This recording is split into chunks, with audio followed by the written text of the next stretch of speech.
Making your website legally compliant doesn't have to cost thousands. You can do most of it for free. Small businesses are getting hit with devastating ADA lawsuits. And beyond the legal risk, you're shutting the door on over 1 billion potential customers with disabilities. The good news is you don't need a massive budget to fix this. Here's the simple, budget-friendly plan. First, run a free accessibility audit. Use free browser tools like Wave or Google's Lighthouse. They'll scan your site and instantly create a to-do list of common problems. Next, do this one simple manual check. Unplug your mouse. Try to get around your website using only the Tab key. Can you reach every link and button? Can you see what's selected? If you get stuck, you found a major barrier for many users. Now, focus on the high-impact, low-cost fixes.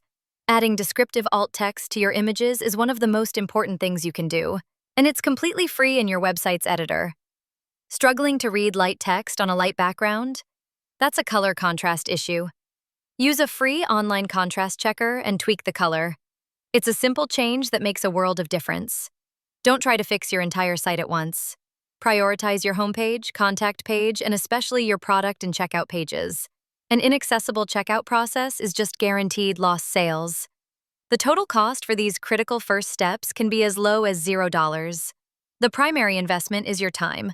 For a few $100s, you can resolve the most critical issues, protect your business from lawsuits, and open your doors to a massive new market. It's one of the smartest investments you can